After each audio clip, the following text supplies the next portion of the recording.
دھارے چلتے ہیں عطا کے وہی قطرہ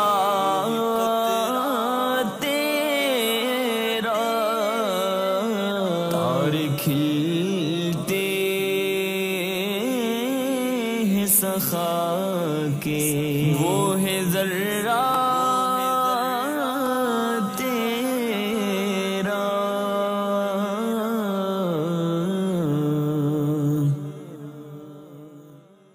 الحمد لله رب العالمين والصلاة والسلام على سيد المرسلين أما بعد فأعوذ بالله من الشيطان الرجيم بسم الله الرحمن الرحيم الصلاة والسلام عليك يا رسول الله وعلى آلك وأصحابك يا حبيب الله الصلاة والسلام عليك يا نبي الله وعلى آلك وأصحابك يا نور اللہ۔ فرمان مصطفیٰ صلی اللہ تعالی علیہ وآلہ وسلم، مجھ پر درود شریف پڑھو، اللہ عز و جل تم پر رحمت بھیجے گا۔ صلو علی الحبیب صلی اللہ تعالی علی محمد وعلی آلہ وصحبہ وبارک وسلم۔ اللہ کے محبوب صلی اللہ تعالی علیہ وسلم کا فرمان علی شان ہے، انما الاعمال بالنیات، اعمال کا دار و مدار نیتوں پر ہے۔ اللہ کی رضا، حصول ثواب اور حسب حال اچھی اچھی نیتوں کے ساتھ سخیوں کی حکایات سلسلے میں شرکت کیجیے۔ آج انشاءاللہ عز و جل میں آپ کو حسنین، کریمین، سعیدین، شہیدین، القمرین المنیرین، النجیرین، ظاہرین، باہرین، طیبین، طاہرین، سیدین ابی محمد الحسن و ابی عبداللہ الحسین رضی اللہ تعالی عنہما، میرے آقا علیہ الصلوۃ والسلام کے نواسے، خاتون جنت کے لاڈلے، مولا علی مشکل کشا کرم اللہ تعالی وجہہ الکریم کے پیارے، ان کی سخاوت کی کچھ جھلکیاں پیش کروں گا۔ یہ جنتی نوجوانوں کے سردار کیسے سخی تھے۔ امام غزالی رحمۃ اللہ علیہ نے احیاء العلوم میں لکھا کہ حضرت سیدنا ابو الحسن مدائنی علیہ رحمۃ اللہ الغنی فرماتے ہیں کہ حضرت سیدنا امام حسن و امام حسین اور حضرت سیدنا عبداللہ بن جعفر رضی اللہ عنہم حج کے لیے نکلے، راستے میں مال بردار جانور ان سے بچھڑ گئے، نہیں وہ جانور جن پر مال لدا ہوا تھا۔ بھوک اور پیاس کی شدت محسوس ہوئی۔ اسی کیفیت میں ان کا گزر ایک خیمے کے قریب سے ہوا تو انہوں نے اس بوڑھی عورت سے کہا، کیا تمہارے پاس کچھ پینے کو ہے؟ کہا جی ہاں۔ خیمے کے کنارے بندھی ہوئی ایک لاغر بکری کی طرف اشارہ کر کے کہا، اس کا دودھ دو کر پی لو۔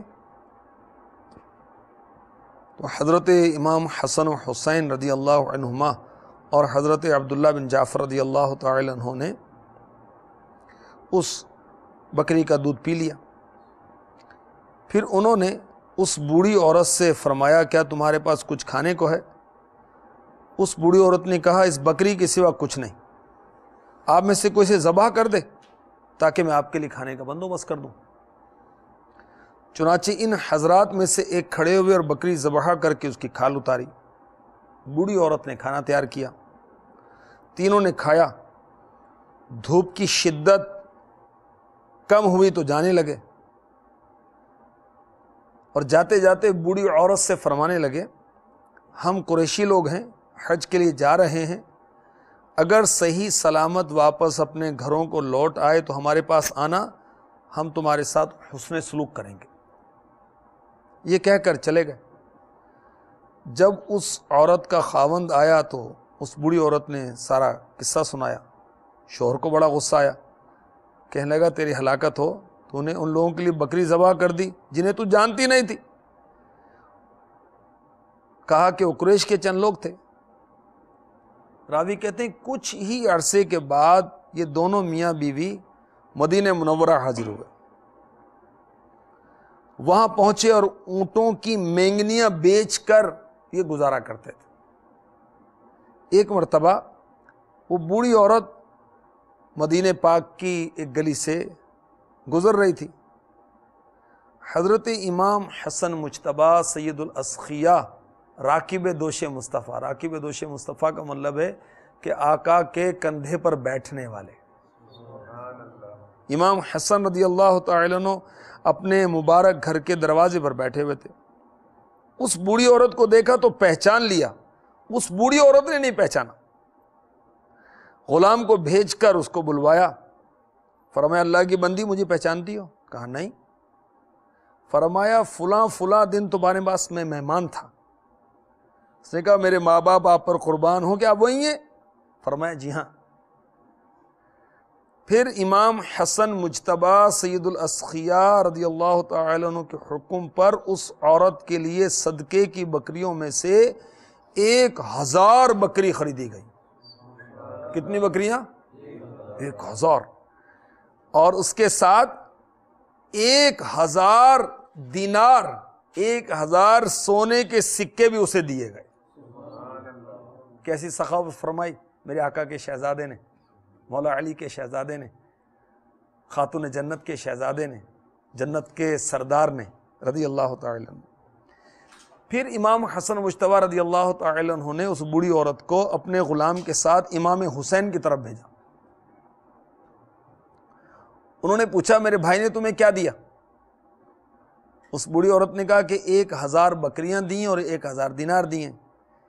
امام حسین رضی اللہ تعالی عنہ نے بھی اسے 1000 بکریاں اور 1000 دینار عطا فرمائے۔ اپنے غلام کے ہمراہ حضرت عبداللہ بن جعفر رضی اللہ تعالی عنہ کی طرف بھیج دیا۔ انہوں نے بھی بوڑھی عورت سے پوچھا کہ تمہیں امام حسن و امام حسین رضی اللہ عنہما نے کتنا مال دیا؟ کہا 2000 بکریاں 2000 دینار۔ یہ سن کر حضرت عبداللہ بن جعفر رضی اللہ تعالی عنہ نے اس بوڑھی عورت کو 2000 بکریاں اور 2000 دینار دینے کا حکم فرمایا۔ اور پھر پتہ کیا فرمایا؟ فرمایا اگر تم پہلے میرے پاس آ جاتے تو میں تمہیں اتنا مال دیتا کہ ان دونوں کے لیے اس قدر مال دینا مشکل ہو جاتا۔ وہ بوڑھی عورت، وہ غریب عورت 4000 بکریاں اور 4000 دینار لے کر اپنے خاوند کے پاس آئی۔ ایسے سخی تھے میرے آقا کے نواسے، سبحان اللہ، امام حسن و حسین رضی اللہ تعالی عنہما۔ امام حسن مجتبیٰ رضی اللہ تعالی عنہ کی سخاوت کی ایک اور جھلک ملاحظہ فرمائیں۔ ایک شخص نے آپ سے سوال کیا، کس سے؟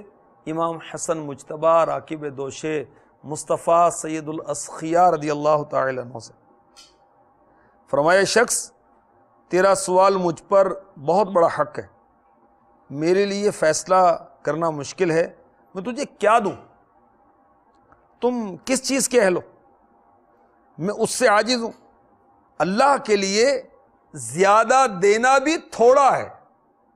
میری ملکیت میں جس قدر مال ہے اس سے مکمل طور پر تمہارا حق تو پورا نہیں ہو سکتا، البتہ جو کچھ میسر ہے اسے قبول کر لو، مزید اہتمام کرنے کی مشقت سے بچ جاؤں گا۔ اب بتاؤ تمہارا کیا خیال ہے؟ اس شخص نے کہا اے نواسہ رسول، میں آپ کے عطیے کو قبول بھی کروں گا، شکریہ بھی ادا کروں گا، اور نہ دینے پر عذر بھی تسلیم کروں گا۔ حضرت امام حسن مجتبیٰ رضی اللہ تعالی عنہ نے وکیل کو بلایا اور حکم فرمایا کہ وہ اخراجات کا حساب کتاب کرے۔ اس کے بعد فرمایا 3 لاکھ دراہم سے جو کچھ زائد ہو لے آؤ۔ اس نے 50,000 دراہم حاضر کر دیے۔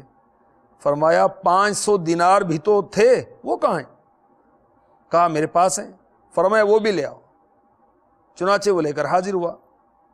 امام حسن مجتبیٰ رضی اللہ تعالی عنہ نے تمام دراہم، تمام دینار اس شخص کو عطا فرما دی۔ 500 سونے کے سکے اور 50,000 چاندی کے سکے۔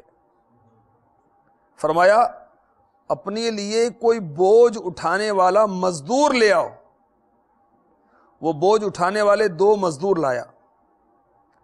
آپ رضی اللہ تعالی عنہ نے اجرت میں ان مزدوروں کو اپنی مبارک چادر عطا فرمائی۔ آپ کے غلاموں نے عرض کی اللہ کی قسم آپ نے ہمارے پاس 1 درہم بھی باقی نہ چھوڑا۔ فرمایا مجھے امید ہے کہ اللہ کے ہاں میرے لیے بہت بڑا اجر ہوگا۔ اس میں ہمارے لیے کیا مدنی پھول ہے کہ خرچ کس لیے کریں؟ زکوٰۃ کس لیے دیں؟ اللہ کے لیے۔ صدقہ فطر کس لیے دیں؟ اللہ کے لیے۔ کسی کو کھلانا پلانا ہے کس لیے؟ اللہ کے لیے۔ کپڑے دیے اللہ کے لیے، کسی کی مدد کر دی اللہ کے لیے، قرضہ اتار دیا اللہ کے لیے، کسی کو مہلت دی اللہ کے لیے، کسی غریب شخص کی بچی کی جہیز میں مدد کر دی اللہ کے لیے۔ نام کے لیے نہیں، شہرت کے لیے نہیں، عزت کے لیے نہیں، ڈنکے کے لیے نہیں، اعلان کے لیے نہیں، شہرت کے لیے نہیں کہ سب کو پتہ چل جائے ماں بدولت نے سخاوت کی۔ اللہ کے بندے اجر لوگوں سے لینا ہے، اللہ سے لینا ہے، اور اللہ جانتا ہے تو نے کتنا مال دیا ہے، اور اللہ نے تجھے کتنا دیا وہ یہ بھی جانتا ہے، اور تو نے کتنا خرچ کیا وہ یہ جانتا ہے۔ سبحان اللہ۔ کیا شان امام حسن مجتبیٰ رضی اللہ تعالی عنہ کی صدر الافاضل مفتی نعیم الدین مراد آبادی رحمۃ اللہ تعالی علیہ سوانح کربلا مکتوبات المدینہ کی بہت پیاری کتاب ہے۔ اس میں لکھتے ہیں کہ آپ ایک ایک آدمی کو 1-1 لاکھ کا عطیہ عطا فرماتے تھے۔ 2 مرتبہ آپ نے سارا مال اللہ کی راہ میں دے دیا، 2 مرتبہ ایسا ہوا، اور 3 مرتبہ ایسا ہوا کہ آپ نے اپنا نصف یعنی ہاف مال اللہ کی راہ میں دیا۔ اور جب آدھا مال دیا نا، پتہ کس ترکیب سے؟ لکھتے ہیں یہاں تک کہ نعلین شریفین یعنی مبارک چپل اور جرابوں کے جوڑوں میں سے بھی 1-1 دیتے تھے۔ یہ آدھا مال دیا ہے نا، اور 1 رکھتے تھے کہ آدھا دینا ہے، آدھا اپنے لیے۔ سبحان اللہ۔ اللہ تبارک و تعالی ہمیں اپنی راہ میں خوش دلی کے ساتھ خرچ کرنے کی توفیق دے۔ دعوت اسلامی دنیا کے کم و بیش 192 ممالک میں اپنا پیغام پہنچا چکی ہے، 95 کم و بیش شعبے قائم ہو چکے ہیں۔ ان شعبوں میں بالخصوص جامعہ، مدارس، مدنی چینل، دارالمدینہ، یہ بہت زیادہ خرچ والے شعبے ہیں۔ اس کے علاوہ بھی بہت سارے شعبے ہیں، ہر شعبے میں خرچ کچھ نہ کچھ تو ہوتا ہے۔ 5 افراد کی فیملی ہے، خرچ ہزاروں میں، بعض کا لاکھوں میں ہوتا ہوگا۔ اب جس دعوت اسلامی کے 95 شعبے ہوں، 192 ممالک میں کام ہوتا ہو، مساجد جس نے بنانی ہو، جامعہ جس نے بنانے ہوں، مدارس جس نے بنانے ہوں، پھر چلانے ہوں، اجیر 12,000 کم و بیش ہوں، اندازہ لگائیں کتنے خرچے ہوں گے۔ کروڑوں میں نہیں ہے بھائی، اربوں میں۔ ہاں اربوں میں۔ دعوت اسلامی کے خرچے اب اربوں میں پہنچ چکے ہیں۔ کچھ آپ بھی حصہ ڈال لیجیے، اللہ توفیق دے۔ دعوت اسلامی کے شعبوں میں ایک شعبہ ہے لنگر رسائل۔ الحمدللہ اسلامی بھائی رسائل لے کر وہ تقسیم کرتے ہیں، نماز جمعہ کے بعد جو نمازی نکلتے ہیں ان کو بانٹ دیتے ہیں، یا پھر اجتماع میں جو لوگ واپسی پر جا رہے ہوتے ہیں ان کو دے دیتے ہیں، مشوروں میں بانٹ دیتے ہیں، یا پھر دکانوں پر دکان جا کے بانٹ دیتے ہیں، یا اپنے پاس دکانوں میں رکھتے ہیں، گاہکوں کو وہ تحفتاً دیتے رہتے ہیں۔ نیکی کی دعوت بھی ہو جاتی ہے الحمدللہ۔ اور میرے امیر اہل سنت کے رسائل کو پڑھ کر کافر مسلمان ہوئے الحمدللہ، بے نمازی نمازی بنے، بدعقیدہ صحیح العقیدہ ہو گئے الحمدللہ، کتنے چور ڈاکو تائب ہوئے مدنی ماحول کی برکت سے الحمدللہ۔ تو لنگر رسائل کا شعبہ قائم ہے، VCDs بھی تقسیم کی جاتی ہیں، رسائل کتابیں بھی الحمدللہ تقسیم کی جاتی ہیں۔ پھر خیر خواہی کا شعبہ بھی دعوت اسلامی کے تحت ہے، اس کو جب شورا اجازت دیتی ہے اس کو ایکٹیو کیا جاتا ہے۔ یہ شعبہ کیا کرتا ہے؟ خدا نخواستہ کوئی آفت آ جاتی ہے، زلزلہ یا سیلاب آ جاتا ہے، پھر جب شورا کا مشورہ ہو جاتا ہے، دعوت اسلامی کی مرکزی مجلس شورا، سارا دعوت اسلامی کا نظام اس کے تحت چلتا ہے۔ ان کی اجازت سے پھر زلزلے میں جو لوگ متاثر ہوتے ہیں ان کو کھانے پینے اور پہننے کے لیے رقم جمع کی جاتی ہے، ان کو پیش کی جاتی ہے الحمدللہ۔ یہ ترکیب کشمیر میں جب زلزلہ آیا تھا، بالخصوص کشمیر اور خیبر پختونخوا کے بہت سے شہر متاثر ہوئے تھے، وہاں یہ ترکیب کی گئی تھی۔ پنجاب میں اور باب الاسلام سندھ میں سیلاب کچھ عرصہ پہلے آیا تھا، اس میں جو لوگ متاثر ہوئے ان کی مدد کی گئی۔ کچھ عرصہ پہلے ابھی بلوچستان، آواران وغیرہ میں جو زلزلہ آیا اور لوگ متاثر ہوئے، وہاں بھی اس کی ترکیب کی گئی تھی۔ امامت کورس یہ دعوت اسلامی کا شعبہ ہے، اور اس کے تحت مختلف شہروں میں امامت کورس کروایا جاتا ہے، اور جو امامت کورس کر رہے ہوتے ہیں پہلے ان کا ٹیسٹ ہوتا ہے، ٹیسٹ میں کامیاب ہونے والوں کو داخلہ ملتا ہے، اور جن کو داخلہ مل جاتا ہے ان کو پھر ماہانہ پاکٹ منی دیے جاتے ہیں کہ وہ اپنا خرچہ وہ کر سکیں۔ غالباً 2000 روپے فی اسلامی بھائی کو دیے جاتے ہیں، جو امامت کورس کے ٹیسٹ میں پاس ہو جاتا ہے اس کا داخلہ ہو جاتا ہے، جس کا داخلہ ہوتا ہے اس کو خرچے کے لیے دیے جاتے ہیں، اور پھر جب یہ امامت کورس میں پاس ہو جاتے ہیں ان کو بطور امام مقرر کیا جاتا ہے۔ الحمدللہ دعوت اسلامی والے بہت سارے ہزاروں کی تعداد میں امامت کر رہے ہوں گے، میرا اندازہ ہے، پاکستان میں بھی، بیرون پاکستان میں بھی۔ لنگر رضویہ کا بھی ایک شعبہ ہے دعوت اسلامی میں، سحر و افطار کے لیے کھانے کا بندوبست اس شعبے کے تحت کیا جاتا ہے، مشورے ہوتے ہیں ہزاروں کی تعداد میں، بعض اوقات سینکڑوں کی تعداد میں اسلامی بھائی آتے ہیں، ان کے کھانے کا بندوبست اس شعبے کے تحت کیا جاتا ہے، سحری افطاری پورے ماہ کی اسی شعبے کے تحت ہوتی ہے۔ الحمدللہ الحمدللہ۔ تو اس میں 12ویں 11ویں شب قدر، شب معراج، شب برات میں بھی اس کی ترکیب ہوتی ہے۔ اس طرح مجلس مالیات کا شعبہ قائم، یعنی جو بھی عطیات جمع ہوتے ہیں اس کا پورا حساب کتاب رکھنے کے لیے ایک مجلس قائم ہے۔ مجلس اثاثہ جات قائم ہے۔ دعوت اسلامی کے پاس جتنی بھی پراپرٹیز ہیں جو ہزاروں کی تعداد میں، اس کو شرعی لحاظ سے دیکھنے کے لیے، قانونی لحاظ سے دیکھنے کے لیے، تنظیمی لحاظ سے دیکھنے کے لیے ایک مجلس بنی ہوئی ہے الحمدللہ، ان اثاثہ جات کی سپرویژن کے لیے۔ پھر مجلس اجارہ بنی ہوئی، دعوت اسلامی کے جتنے بھی اجیر ہیں ان کا پورا ایک نظام بنا ہوا، کمپیوٹرائزڈ نظام ہے الحمدللہ، اور اس کے لیے پورا ایک مکتب بنا ہوا باول مدینہ میں۔ اللہ تبارک و تعالی ہمیں دعوت اسلامی کے ساتھ مل کر اپنی اور ساری دنیا کے لوگوں کی اصلاح کے لیے کوشاں ہونے کی توفیق عطا فرمائے، آمین بجاہ النبی الامین صلی اللہ تعالی علیہ وسلم۔ دھارے چلتے ہیں عطا کے،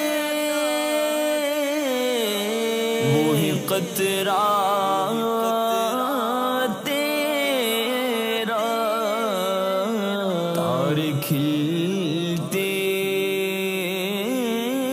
ہیں سخا کے، وہ ہے ذرہ